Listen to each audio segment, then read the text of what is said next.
जय हिंद दोस्तों, यूपीएससी केंद्र में आप सभी का स्वागत है। आज से मैं मेंस के लिए एक स्पेशल बैच लेकर आया हूं, जिसमें हम मेंस से संबंधित जो भी इंपॉर्टेंट क्वेश्चंस होंगे उसको डिस्कस करेंगे और जो प्रश्न एग्जाम में पूछे आते हैं उन सभी को हम लोग अच्छे से डिटेल में देख लेंगे, उन सभी टॉपिक्स को हम लोग कवर कर लेंगे। मेंस में एक चीज है कि बार बार कुछ ही प्रश्नों को रिपीट किया जाता है और उसे अगर हम कर लेते हैं तो पेपर 1 हमारा बहुत अच्छे से हो सकता है। तो पेपर 1 में जो कला संबंधित जो भी टॉपिक्स आते हैं, जिसमें मधुबनी पेंटिंग्स, मौर्य कला, गुप्त कला और पटना कलम, ये सब के बारे में हम लोग देखेंगे। आज का जो टॉपिक है वो है पटना कलम कला, और पटना कलम को हम लोग विस्तार पूर्वक इसमें देखेंगे। और वीडियो को देख के आप लोग अच्छे से नोट्स बना लीजिए और इसको रिवाइज कीजिए। एग्जाम में प्रश्न अगर ये आता है और आप इस तरह से लिख देते हैं तो आपको काफी अच्छे मार्क्स आ जाएंगे। तो चलिए हम लोग देख लेते हैं पटना कलम। इसका जो विकास की यात्रा है, आखिर पटना कलम कैसे शुरुआत हुआ, क्यों हुआ, ये सब हम देखते हैं। तो पटना कलम को कंपनी पेंटिंग्स भी बोलते हैं। अब कंपनी पेंटिंग्स बोलने के पीछे इसका बहुत ही महत्वपूर्ण लॉजिक है, ऐसे ही नहीं नाम है कंपनी पेंटिंग्स। इसका जो विकास हुआ ये 17वीं शताब्दी के उत्तरार्ध में, जब मुगल काल जो था अपने पतन की ओर बढ़ रहा था, औरंगजेब के बाद तो बिल्कुल ही संरक्षण नहीं मिलने लगा।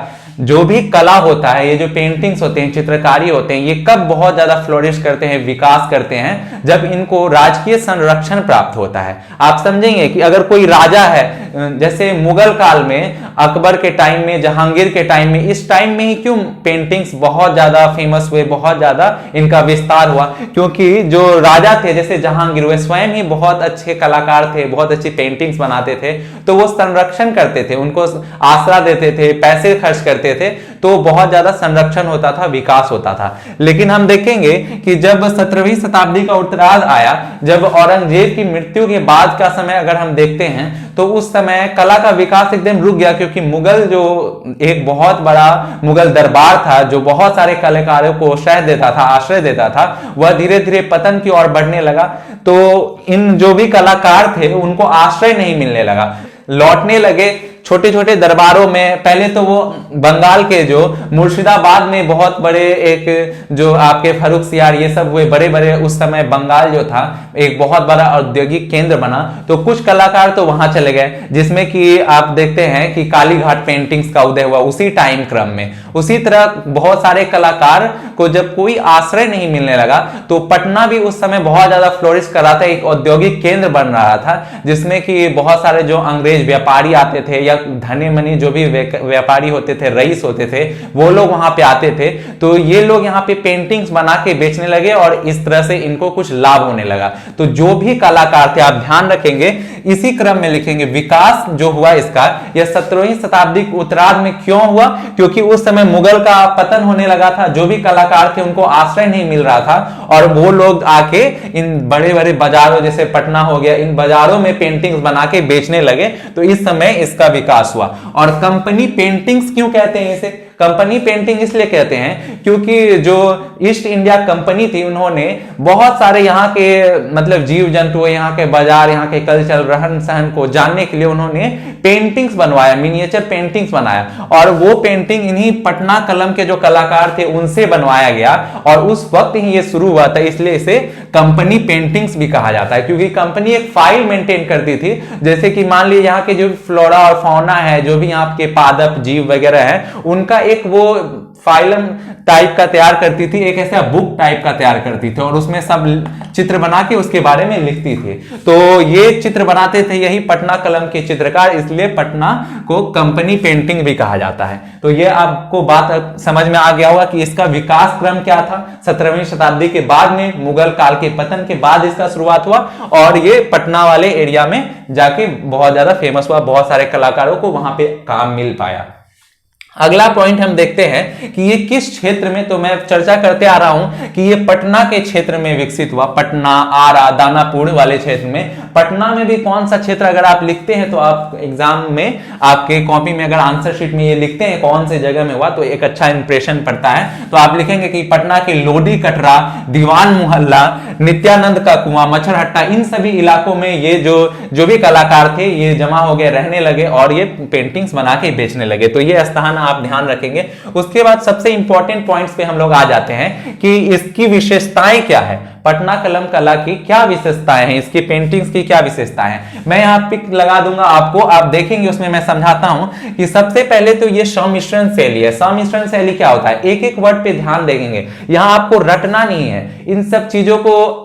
जैसे प्रीलिम्स होता है उसमें कुछ कुछ फैक्ट्स आप रटते हैं, लेकिन मेंस में आप अच्छे से अगर समझ जाते हैं तो बहुत रटने की जरूरत नहीं है, आप आंसर को अच्छे से लिख सकते हैं। तो आप सम्मिश्रण शैली अगर वर्ड को समझेंगे कि क्या होता था तो आपको बहुत सारी बातें समझ में आ जाएगी।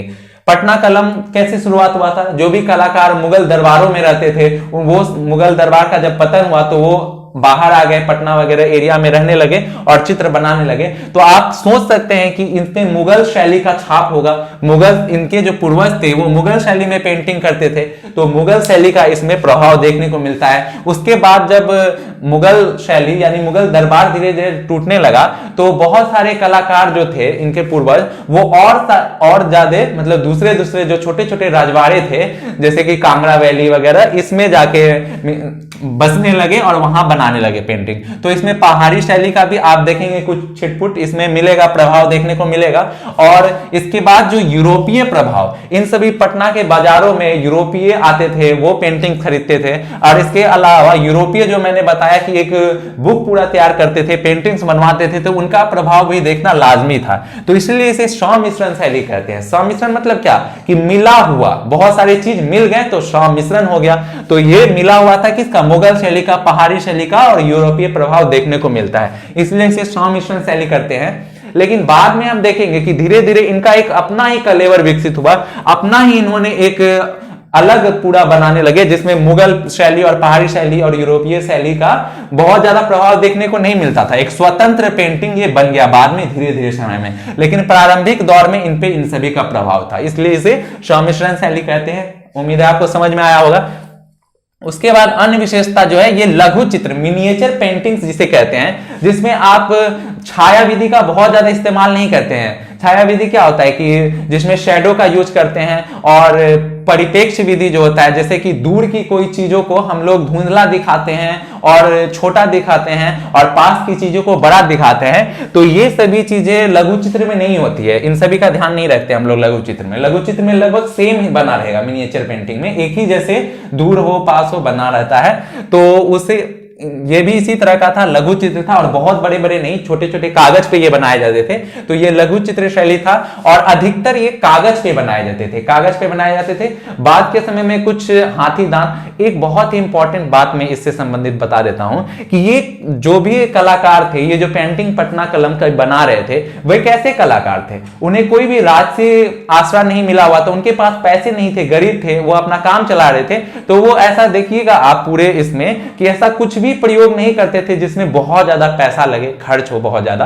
भैया काहे के लिए पैसा खर्चेंगे, है ही नहीं, तो अपना गुजारा करना है। तो इसलिए ये देखिएगा सीधा कागज पे बनता था और कुछ चीजों पे नहीं। लेकिन बाद में जब ये थोड़ा विस्तृत हुआ, चलने लगा, तो हाथी दांत पे या चमड़े पे भी बनने लगा, लेकिन मेनली ये कागज पे बनता था, अधिकतर कागज पे ही बनता था, ये ध्यान रखेंगे। और यह एक जन कला था। यह कोई भी कला बहुत ज्यादा विस्तृत और बहुत ज्यादा फेमस किस लिए हो जाता है, कुछ नयापन होता है, कुछ उसमें ताजगी होती है। तो अभी तक जो दरबारी कलाकार हुए वो सब बड़े बड़े राज दरबार का चित्र बनाते थे, राजा की बड़ी बड़ी फौज जा रही है, राज दरबार लगा हुआ है, मुगल काल का अकबर बैठे हुए हैं और पूरा उनकी दरबार लगा हुआ है बहुत बड़ा। तो ये सब बार बार बनते जा रहा था लगातार। लेकिन ये जो पटना कलम बना तो इसमें एक बहुत नयापन था, ताजगी था। इसमें राज दरबार के चित्र नहीं होते थे, राजसी ठाट बाट के चित्र नहीं होते थे, बल्कि जन साधारण के चित्र होते थे। जैसे कि एक मछली वाली का चित्र हो गया, बाजार में कोई बढ़ई है, कोई दुकानदार है, पालकी लेके जा रहे हैं, मतलब बहुत ही जन साधारण की चित्र बनने लगी। जो आम लोग थे उनके जनजीवन का चित्र बनने लगा, तो वो बहुत ज्यादा कनेक्ट होते थे, बहुत ज्यादा इससे जुड़ाव महसूस करते थे और बहुत एक नया फ्लेवर था, बहुत एक ताजगी था, क्योंकि ऐसे चित्र बन नहीं रहे थे, काफी समय से दरबारी चित्र बन रहे थे। तो ये बहुत ज्यादा इसमें नयापन था, जन कला के चित्र थे, जन साधारण के जनजीवन का। जैसा मैंने आपको बताया कि एक ठेला गाड़ी वाला जा रहा है, बैलगाड़ी वाला, तो कोई पालकी लेके, तो कोई बढ़ई है, मतलब इस तरह के जो आम जीवन की जिंदगी होती है, बाजारों के चित्र, गोल जैसे पटना में गोल घड़े उसका चित्र, तो ये सभी चित्र बनाए गए। तो काफी नयापन था इसमें, ताजगी थी और जन साधारण के जीवन का चित्रण था, तो लोगों को काफी अपील करता था। कोई मूवी आप देखते हैं, अगर कोई ऐसा फिल्म रहता है जिससे लगता है ये तो मेरा ही कहानी है, मेरा ही ऐसा हो रहा है, तो आप काफी कनेक्ट करते हैं, रिलेटेबल होता है। उसी तरह ये काफी लोगों के लिए रिलेटेबल था, क्योंकि सब लोग तो राज दरबार में नहीं रहते हैं, सब लोग तो राजा नहीं रहते हैं, इसलिए ये बहुत ज्यादा रिलेटेबल था, बहुत ज्यादा इसलिए फेमस हुआ। सादगीपूर्ण होता था, बहुत ज्यादा इसमें चटक रंगों का प्रयोग नहीं होता था, सादा सादा होता था, आगे में कुछ और विशेषताओं में बताऊंगा। और समानुपातिक होता था, जैसे कि जो मुगल शैली था उसमें मिनिएचर पेंटिंग था, लेकिन बहुत ज्यादा समानुपातिक नहीं होता था, आगे पीछे सब जगह बराबर बनाता था, लेकिन ये अच्छा समानुपातिक होता था। इसमें रंगों का चयन भी काफी बहुत ज्यादा ब्राइट नहीं होता था, बल्कि थोड़ा डम होता था, लाइट का मतलब डिम लाइट का प्रयोग होता था, तो काफी ये अच्छा था। उसके बाद इसके विषय वस्तु जो थे, विषय वस्तु को पेंसिल से, जैसे कि चित्र बनाते हैं, तो आप लोग भी अभी कोई चित्र बनाते होंगे तो पहले क्या करते हैं, पहले खाका बनाते हैं। जैसे मान लीजिए एक ये आप फूल बनाए, तो ऐसे फूल बनाएंगे, ऐसे फूल बनाएंगे पहले, उसके बाद उसमें रंग भरेंगे, तो इसे रेखांकित करना बोलते हैं। इसमें जैसे खाका बनाए उसके बाद उसमें कलर भरते हैं, लेकिन इसमें क्या होता था, इसकी एक बहुत महत्वपूर्ण विशेषता आप याद रखेंगे, क्योंकि इसमें क्या होता था कि विषय वस्तु को पहले रेखांकित कर उसमें रंग नहीं भरा जाता था, ऐसा इसमें नहीं किया जाता था। इसमें ब्रश से डायरेक्ट जो था कागज पे सीधे पेंटिंग किया जाता था, कोई खाका वगैरह नहीं बनाया जाता था, ब्रश से सीधा पेंटिंग किया जाता था। ये इंपॉर्टेंट चीज आप याद रखेंगे। इसके अलावा इसमें एक और इंपॉर्टेंट, ये जो भी मैं बता रहा हूं आप लोग ध्यान से देखिएगा, एग्जाम में आप आंसर में ये सब यूज करिएगा, लिखिएगा ना, तो बहुत अच्छा मार्क्स आएगा, मैं बता रहा हूं आपको। तो इसमें बॉर्डर का प्रयोग नहीं होता था। वहीं आप तुलनात्मक ढंग से बता सकते हैं कि बिहार के ही मिथिला पेंटिंग हो गया या मंजूसा पेंटिंग हो गया, उसमें बॉर्डर बहुत अहम भूमिका निभाता था। दोहरा बॉर्डर किसी में, तो किसी में बॉर्डर पे कलाकारी, लेकिन इसमें बॉर्डर बनाते ही नहीं थे। जैसे कि मान लीजिए मैं यहाँ पे बना रहा हूं, ये वाला मिटा के यहाँ पे बना दे रहा हूं, देखिए कि ऐसे चित्र है, तो इसके अंदर चित्र बना हुआ है, तो यहाँ पे बॉर्डर जो था होता था, मैं यहाँ पे पेंटिंग लगा दूंगा, जैसे कि ये पेंटिंग देखिए आप, इसमें कहीं भी बॉर्डर नहीं बना हुआ है। जैसे कि ये मैं चित्र बना रहा हूं, तो इसमें यहाँ क्या है, इसके अंदर चित्र है और इसके ऊपर बॉर्डर या तो ब्लैक से रंग देते हैं या कोई चित्र इस पे भी अच्छे कलाकारी कर देते हैं। लेकिन जो पटना कलम था इसमें बॉर्डर बनाते ही नहीं थे। ये देखिए आप, ये चित्र, इसमें कोई बॉर्डर है, कोई बॉर्डर नहीं है, तो इसमें बॉर्डर का निर्माण नहीं होता था। इसके अलावा पृष्ठभूमि जो होती है जिसे बैकग्राउंड बोलते हैं, या और लैंडस्केप, जैसे चित्र बनाते हैं, तो मान लीजिए ये आदमी का चित्र बनाए और पीछे घर वर, पेड़ पहाड़, नदी झरना, ये सब जो बनाते थे, वो सब बैकग्राउंड जो होता था या लैंडस्केप होता था, उसका प्रयोग नहीं करते थे। जैसे ये चित्र देखिए, इसमें कोई बैकग्राउंड बना हुआ कुछ नहीं, सिर्फ एक आदमी बना हुआ है जो लोहार है और पीछे एकदम सादा है, तो बैकग्राउंड का इस्तेमाल इसमें नहीं करते थे, नहीं बनाते थे। अब आपके दिमाग में एक क्वेश्चन आ सकता है कि बैकग्राउंड से तो अच्छा लगता है चित्र, फिर क्यों नहीं बनाते थे ये लोग? क्योंकि शुरू में ही मैंने बताया, ये सभी चित्रकार को किसी तरह का राजसी आश्रय नहीं प्राप्त था, कोई राजा इनको सहारा नहीं दे रहा था, इनको सब चीज खुद करना था। तो ये कोई भी ऐसा काम नहीं करते थे, चित्रकारी में कोई ऐसा नया प्रयोग नहीं करते थे जिसमें बहुत ज्यादा खर्चा हो। अगर ये पृष्ठभूमि बनाएंगे, बैकग्राउंड लैंडस्केप बनाएंगे, तो बहुत ज्यादा कलर चाहिए और बहुत ज्यादा इसमें खर्च बढ़ेगा और आपका जो कागज है वह भी ज्यादा लगेगा। तो इसलिए ये पृष्ठभूमि नहीं बनाते थे, कम खर्च के लिए, खर्च बचाने के लिए, पैसा कम लगे, इसलिए पृष्ठभूमि और लैंडस्केप का प्रयोग नहीं करते थे। जैसा कि मैंने ये चित्र देखिए, आप ध्यानपूर्वक इसमें देखिए, ये नहीं है। उसके बाद इस चित्र में आप देखिए चटक रंगों का प्रयोग नहीं करते थे, नगण्य होता था। जो एकदम ब्राइट कलर्स होते हैं, एकदम ब्लू लाल, इसमें मतलब डार्क कलर, जो मुगल शैली के पेंटिंग्स में आपको आसानी से देखने को मिल जाएंगे, उनका ये प्रयोग नहीं करते थे। ये प्राकृतिक रंगों का प्रयोग करते थे और वो रंग ये खुद बनाते थे। ये चीज हमेशा आप ध्यान में रख के चलेंगे ना, तो आपको उस समय बिल्कुल याद आ जाएगा कि ये लोग गरीब थे, बस इतना ध्यान रख लीजिए आप, तो आप वहां पे जरूर आंसर इसका अच्छे कर पाएंगे। तो ये लोग वो ही रंग मतलब इस्तेमाल करते थे जो ये स्वयं से बना सके। जैसे कि आप देख लीजिए कि ये लोग लाल रंग का प्रयोग, लाल से लाल रंग बनाते थे, और जो सफेद उजला रंग रहता था, ये विशेष प्रकार का जो मिट्टी होता था, चिकनी मिट्टी, उससे ये सफेद रंग बनाते थे। काला रंग जो था, ये कालिक से, कोई चीज को गर्म किया उसमें कालिक बना के उसका यूज करते थे। नीला रंग नील से, तो ये सभी रंग ये खुद बनाते थे, तो इसमें पैसे की खर्च नहीं थी। तो यहीं पे आप ये ध्यान रखेंगे, चटक रंगों का प्रयोग नहीं करते थे। उसके अलावा मुगल शैली के चित्र से ये अलग कैसे है, एक तो देखा वहां पे वाइब्रेंट कलर, जो ब्राइट कलर्स का यहाँ यूज नहीं हो रहा है, यहाँ मतलब सोबर कलर के यूज हो रहे हैं, हल्का कलर के यूज हो रहे हैं। और इसके अलावा मैंने और भी चीजें बताएं कि इसमें जो था मुगल बॉर्डर बनाते नहीं थे। मुगल शैली में आप देखेंगे कि ये चित्र बना हुआ, उसके चारों तरफ बॉर्डर, बेल पत्ती ये सब बना हुआ था बॉर्डर में वो लोग बनाते थे। इसमें वो भी नहीं है। इसके अलावा इसमें जो मुगल शैली में जो भव्यता थी, राजशाही दरबार थी, वो नहीं होती थी। ये सिंपल आम जीवन का जैसा मैंने आपको बताया कि जन सामान्य के चित्र होते थे, और राजे रजवाड़े ये सब नहीं, तो काफी फ्रेश थे, मैंने बता चुका हूं आपको। और कुछ चित्र ऐसे थे जहां कलाकारों की जो मन की दबी भावनाएं होती थी वो भी खुलकर सामने आती थी। जैसे कि एग्जाम्पल के लिए आप देखिए कि महादेव लाल द्वारा जो रागनी गांधारी का चित्र है, महादेव लाल, ये सब आप यूज किया कीजिए, आंसर में लिखा कीजिए। एग्जाम्पल बहुत इंपॉर्टेंट होता है। अगर एग्जाम्पल लिखते हैं ना तो हर क्वेश्चन में 2 नंबर 3 नंबर आपका पक्का बढ़ेगा और अच्छा इंप्रेशन जाता है। तो ये जो उदाहरण में कि जो अलग थोड़ा चित्र थे, जो मन की भावनाएं जो होती है उनको उजागर किया था, जैसे कि महादेव लाल द्वारा रागनी गांधारी का चित्र, इसमें विरह का काफी अच्छा वर्णन किया गया है। और कुछ चित्रों में जैसे कि आपके शिवलाल हैं, ये मुस्लिम निकाह का वर्णन किए हैं। और एक चित्र है जिसमें कि जो महिलाएं होती थी, जो दरबारी महिलाएं होती थी, वो शराब का सेवन कर रही है। तो इस तरह का भी भावनाएं को उजागर करते थे चित्रकार, और बहुत बारीकी से ये यूज करते थे। कुछ चिड़ियों का चित्र बनाते थे तो उनके पंख हर एक रोआ रोआ का ये अच्छे से चित्रकारी करते थे, तो काफी बारीक चित्रकारी करते थे।